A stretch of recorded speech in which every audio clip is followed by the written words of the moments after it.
চোরের হাত কাটা দণ্ডবিধান বর্বরতা, হ্যাঁ, হত্যার বদল হত্যা কেসাস বর্বরতা, এই যুগে চলবে না, অচল। জি, মুসলিম সমাজের বহু সংখ্যক লোক রয়েছে এইরকম, যারা জেনারেল লাইনে লেখাপড়া করেছে আর তাদের দিন ইসলাম সম্পর্কে কোনো জ্ঞান নেই যে কোনখানে গিয়ে ইসলাম থাকবে আর কোনখানে ইসলাম গেল। মানব রচিত বিধান এইভাবে মুসলিম জাতিকে গ্রাস করেছে যে দণ্ডবিধান মানে যেন অভিযান, অথচ যে অন্যায় করেছে অপরাধ সেই সময় যদি হয়তো, তো এই যুগেও গণপিটুনি দিয়ে মেরে ফেলে দিচ্ছে। একটা চোরকে গণপিটুনি দেওয়াই হারাম, মেরে ফেলা তো দূরের কথা, যদি মেরে নাও ফেলো আর গ্রামের লোক 10-20 জন মিলে পাইকারি হারে মারছে, সেটাই হারাম। বুঝেছেন? এইখানে কেউ কিন্তু আঙুল তোলে না, আপত্তি করেন না যে এটা অন্যায় কাজ হয়েছে, এটা অপরাধ হয়েছে। কেমন অজ্ঞতা মুসলিম সমাজে! কিন্তু আমাদের অধিকাংশ আল্লাহ না করে কোনো চোর মুসলিম ধরা পড়লে বাঁচবে না। আমার চোখের সামনে দেখেছি মাদ্রাসায় ছাত্রকালে 3টা চোর রাতে ধরা পড়ে, সারা রাত পিটুনি দিয়েছে, ফজর আগে শেষ। ফজর পরে আমরা গিয়েছি তামাশা দেখতে, শুনতে পেলাম হইচই, গিয়ে দেখছি একটা দুক করছে, তার কিছুক্ষণ পর সেটাও গেল, মারা গেল। অথচ আল্লাহ বলছে যে হাত এতটা কাটতে পারবে, এতটাও কাটতে পারবে না, এতটা ব্যাস, এতটুকু কবজি পর্যন্ত, এই পর্যন্ত, এখান পর্যন্ত যদি কাটে হারাম কাবিরা গুলো করল। জালেম সে যে কাটে, যে শাসক কাটার হুকুম দিবা, যে জাল্লাদ কাটবে। চিন্তা করুন তাহলে, দিন ইসলাম সম্পর্কে জ্ঞান না থাকার কারণে দিন ইসলামের ন্যায়সঙ্গত দণ্ডবিধানকে বর্বরতা বলছে, আর অহরহ জুলম অত্যাচার হচ্ছে, অবিচার হচ্ছে, সেগুলি কোনো ব্যাপার না, সে কোনো ব্যাপার না। বড় দুঃখের বিষয়। ইমাম ইবনে তাইমিয়া রাহিমাহুল্লাহ বলছেন, মান সাব্বাল্লাহ আও রাসূলাহু ফাহুয়া কাফির যাহিরান ওয়া বাতিনান, যে ব্যক্তি আল্লাহকে গাল দেবে বা রাসূলকে গাল দেবে সে বাহ্যিকও কাফের আর তার ভিতরও কাফের। সাওয়াউন কান, যদিও সে বলে আমি ভিতর থেকে বলিনি, মন থেকে গাল দিনি। সাওয়াউন কানা ইয়াতাকাদান্না যালিকা মুহাররাম, সেটা হারাম বলে বিশ্বাস করুক, আও কানা মুস্তাহিল্লান লাহু, অথবা হালাল মনে করুক যে আল্লাহকে গাল দেওয়া, রাসূলকে গাল দেওয়া, দিনকে গাল দেওয়া হালাল অথবা হারাম, যেটি বলুক, গাল দিয়েছে কাফের হয়ে গেছে। আওকানা জাহিলান আন ইতিকাদ, অথবা সে মূর্খ ছিল, হ্যাঁ, সে ইসলামী আকীদা সম্পর্কে জানতো না, সেই জন্য আমি তো জানি না ভাই যে এত বড় অপরাধ আর আমি কাফের হয়ে যাবো, সেই জন্য এই কথা বলে দিয়েছি, সেইটাও গ্রহণযোগ্য না। আর এই বিষয়ে বিস্তারিত তিনি আলোচনা করেছেন, সময়ের স্বল্পতার জন্য এতটাই বলা যথেষ্ট মনে করলাম। জি, তবে নবী সাল্লাল্লাহু আলাইহি ওয়াসাল্লাম ছাড়া অন্য কাউকে যদি গাল দেয়, বলছো আম্মা বা অন্য রসুল, নবীকে গাল দেয় কিন্তু অন্য রসুলকে গাল দিল, তাহলে কাফের হবে না? কাফের হবে, কারণ সেটা দিন। মুসা আলাইহিস সালাম রসুল, এটা দিন। তাওরাত আল্লাহর আসমানি কিতাব, এটা আমার দিন, দিনকে গাল দিল সে। জি, কিন্তু আম্বিয়া রসুলগণ ছাড়া অন্য কাউকে যদি এই মুসলিম উম্মতের যতই আল্লাহ নেক বান্দা হোক না কেন যদি গাল দেয়, আম্মা সাব্বু গায়রিল আম্বিয়া, আম্বিয়া ছাড়া অন্য কাউকে যদি গাল দেয়, সাহাবায়ে কেরামদেরকে, তাবেঈনকে, কোন ইমামকে, কোন আলেমকে, আমাকে, বিদআতপন্থী জঙ্গিরা সবাই গাল দিচ্ছে। হ্যাঁ, যদি গাল দেয়,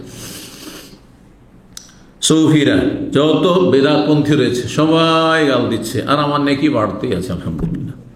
এই জন্য কখনো কষ্ট লাগে না, কারণ নিজের চলন দোষে কখনো গাল খাইনি, আল্লাহর দিনের জন্য গাল খেয়েছি, এটা আমার খুব মনে শান্তি আছে। একটা পয়সা কেউ বলতে পারবে না যে তার মেরে খেয়েছি সেজন্য গাল দেওয়ার সুযোগ পেয়েছে। সামান্য একটু জুলুম করেছি কারো উপর, সেই জন্য সে গাল দিচ্ছে, কখনো না, প্রমাণ করতে পারবো আলহামদুলিল্লাহ। পয়সার ক্ষেত্রে আমি আলহামদুলিল্লাহ যথেষ্ট সজাগ। একটা টাকা কারো যদি ধার বাকি আমার থেকে যায়, তা আমার বারবার করে মনে পড়বে যে রাতটা পাড়িয়ে চলে যাচ্ছে, আমি ওর সাথে দেখা কেন হলো না, বারবার তাকে মেসেজ দিয়ে টাকাটা নিয়ে যান, টাকা নিয়ে যান। যারা আমার সাথে লেনদেন করে তারা ভালো করে জানে।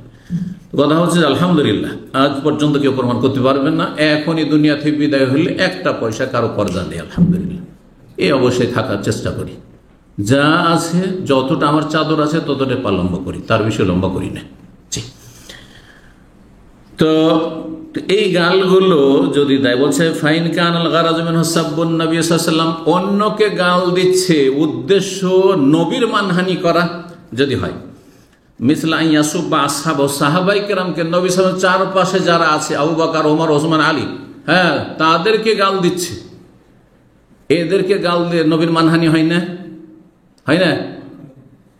সহজে বুঝাই, যদি বলে কেউ কেউ মাঝে মাঝে করেছে আমাদের কিছু দু একজন ছাত্রের বেয়াদবি অথবা কোনো বিষয়ে একটু হয়তো শক্ত করে লিখেছে, দাম্মাম ইসলামী সেন্টারের ছাত্ররা সব বেয়াদব, এটা ওদেরকে গাল দেওয়া হলো না? আমাকেও দেওয়া হলো, আমাকেও গাল দেওয়া হলো যে শেখ মতিয়ার রহমান সব বেয়াদব তৈরি করছে, তার প্রোডাক্ট কি হলো বেয়াদব। কথা বোঝা গেছে না? ইনডাইরেক্ট আমাকে কিন্তু গাল দেওয়া হলো, বেয়াদব বলা হলো। যে আদব কায়দা আমি শিখাই না বা শিখাবার যোগ্যতা রাখি না।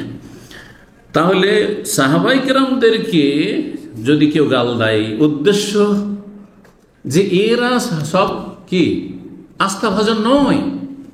দেখেন, এটি হচ্ছে কাফেরদের, মুনাফিকদের ষড়যন্ত্র, ইহুদি সাহাবাই ষড়যন্ত্র।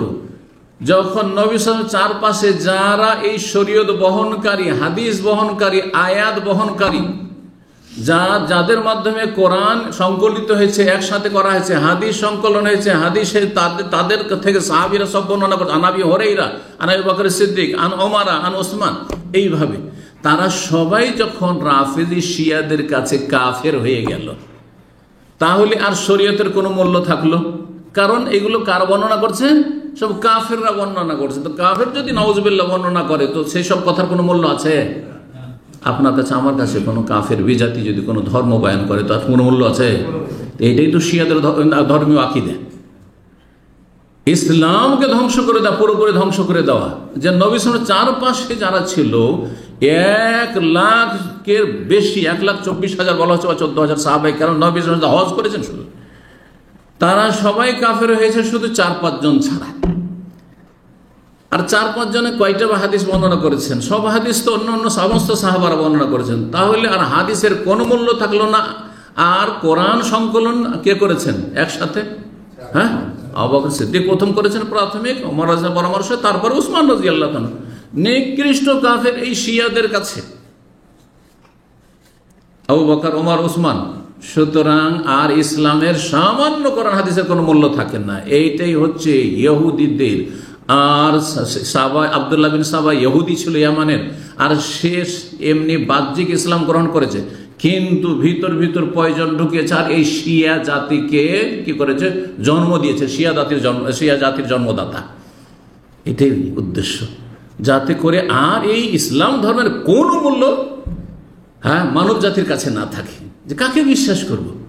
আবু বকর, ওমর, ওসমান, তারা সব জালেম, তারা বেঈমানি করেছে, তারা খেলাফতি দখল করে নিয়েছে, নাউযুবিল্লাহ, তারা ন্যায্য অধিকারটা দেয়নি, এই করেছে, সেই করেছে। সুতরাং তারা মুসলিম নয়, তো তাদের কথাই কেমন করে নেব? কোনোটাই নেওয়া যাবে না। বুঝতে পেরেছে?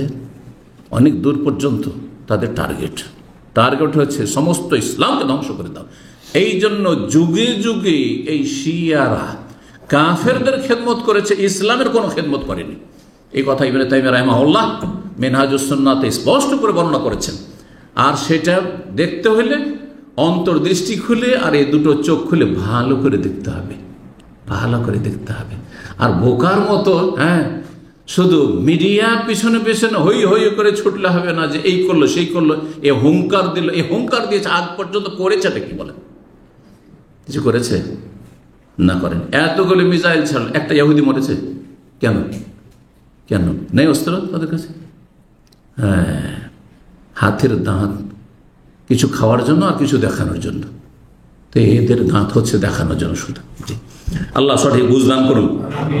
এবং যারা শিয়া প্রেমী, শিয়াদের দলভুক্ত আমাদের দেশের, তারা সুন্নি নয়, শিয়াদের খাদেম।